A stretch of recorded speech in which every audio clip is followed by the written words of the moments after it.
Okay, Danny, so what made you think, oh, maybe I could be a doula in the first place?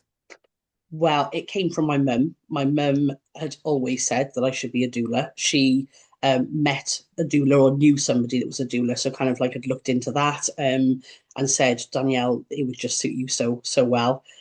So I did look into it a little bit, but at the time, I was happy in my job. I was a librarian. I was really happy in that. It was only once I had the boys, I just thought this could actually work with me being a mother. So I looked into it properly then and realized what a doula actually was, and that I was kind of doing that anyway for my friends, my sisters. Yeah, I was just kind of that go-to person that gave support. I just thought I could actually make a career out of this, so I just went for it.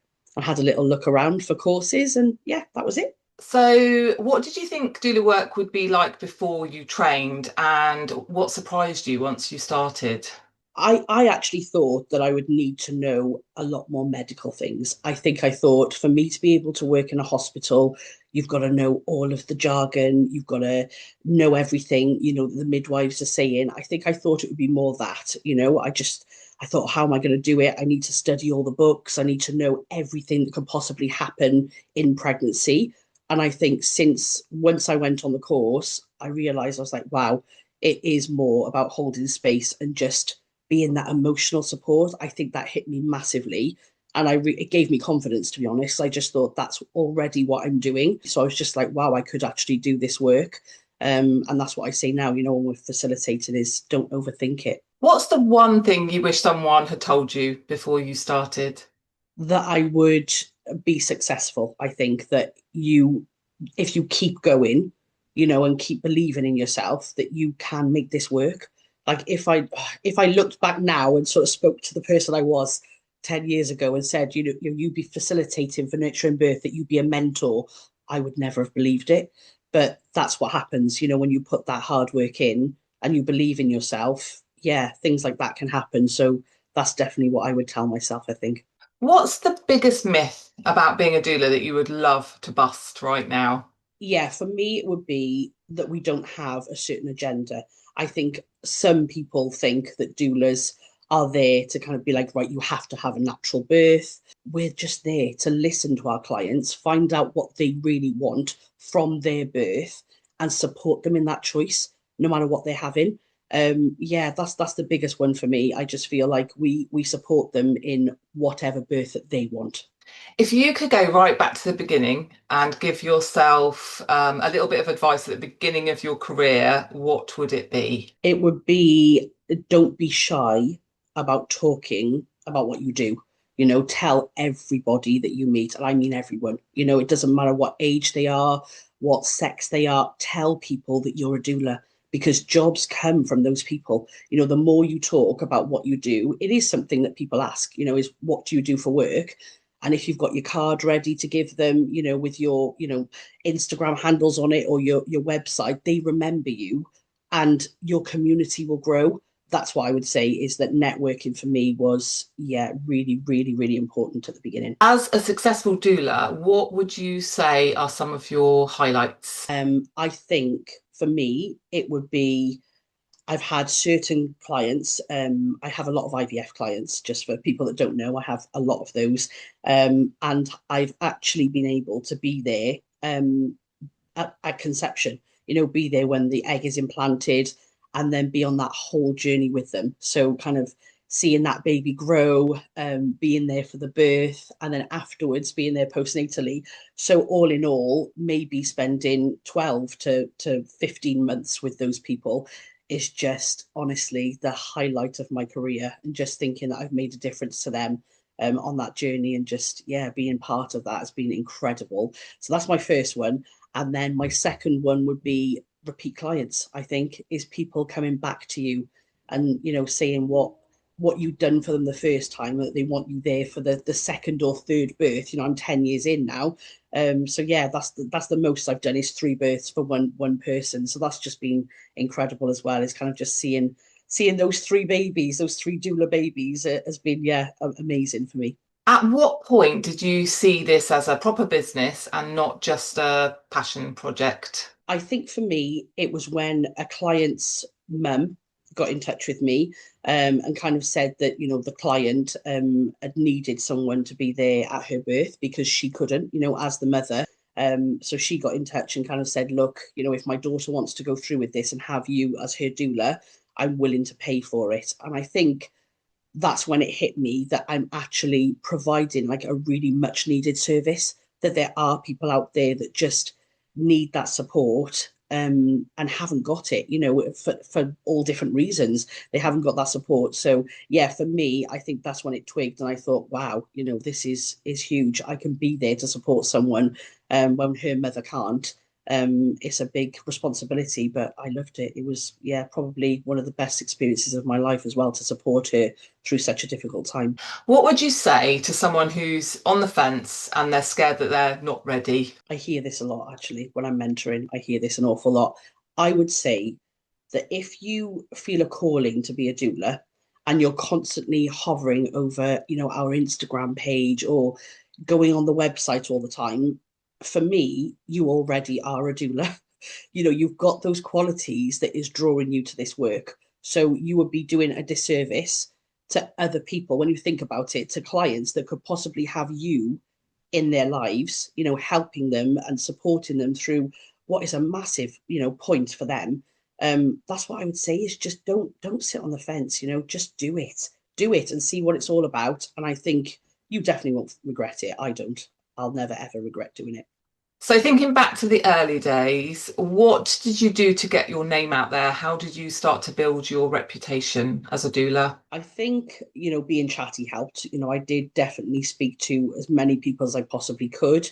I did even reach out to midwives, local midwives. I just thought I didn't want to shy away from anything. I really wanted to build relationships with people. So got out there, local birth workers, that sort of thing. So that took a while. It's not something that's easy, but that's definitely for the first year what you should be doing is kind of really getting out there and meeting people because at the end of the day, your clients are wanting you as a person. I think we say this a lot. It's not about your credentials sometimes, it really is who you are. So I think the more people you can meet and they can say, oh, Danielle's this way. And yeah, they can kind of be your champion for you. So I think talking was a big thing. I did start myself, on Instagram. How did your understanding of the role change once you were actually working with clients? In the beginning, I thought it would be a lot more practical, like more hands on, that I would need to be doing something. I think I thought I'd be doing a lot of things, which sometimes, you can have a client where it is a lot more practical, and you're helping with the baby and actually, supporting them. But I'd say a lot of the time, it's just about being there emotionally, giving that emotional support. And sometimes it's about being quiet, even at a birth. Sometimes you're not doing anything. You're just being that silent support in the room, and that's what they need. So I'd say that's definitely for me the difference. I thought, we always say, a Bila, not a doula. Tell me about a client relationship that changed how you see this work. For me, it would be a dad, a partner, that was supporting his wife or yeah, his partner. And she ended up being transferred to hospital from a home birth. And he came to me afterwards when we were doing the birth debrief and said, what an impact that I'd had on him, the fact that he had support from me. And I was able to talk him through, how it would happen, where he would be, what role we play. I think, yeah, that really hit me because I think you go into this work thinking maybe that you're just supporting that birthing person, and not anybody else, but actually we're supporting the whole unit. And you can really have a good bond with them. So I think, yeah, when he said I changed his whole experience, that for me, I was like, wow, this is incredible. As a doula, how do you hold space for someone without trying to rescue or fix things for them? Mm. I'd say you have to meet them where they're at, without a doubt, which takes the skill of listening. I think listening is the biggest thing, is holding that space for them. I do so much more listening than I thought I'd ever do. Rather than going in and saying you have all the answers or putting words in their mouth, I think you have to give them that time to realize how they feel about things.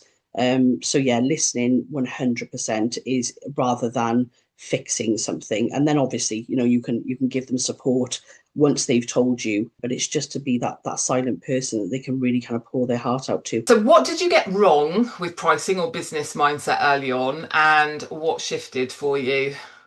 I think I've said this story 1,000 times on when I'm facilitating courses. Yeah, I definitely undercharged without a doubt. I just thought I've only just certified. I'll go under what everyone else is charging because I've just certified. So I went considerably under what people were charging here in Wales. And then eventually I got a client come to me about 3 years in to being a doula when I'd realized my worth and put my prices up. She'd come to me and said, we'd love you to be our doula. And we had like a lovely interview. And then she said to me, I wanted to book you for my first child 2.5 years ago. And I was like, oh, right. I said, well, is there a reason why you didn't book me? And she said, I showed my husband your website and your prices. And he said, oh, she's too low. There must be something up.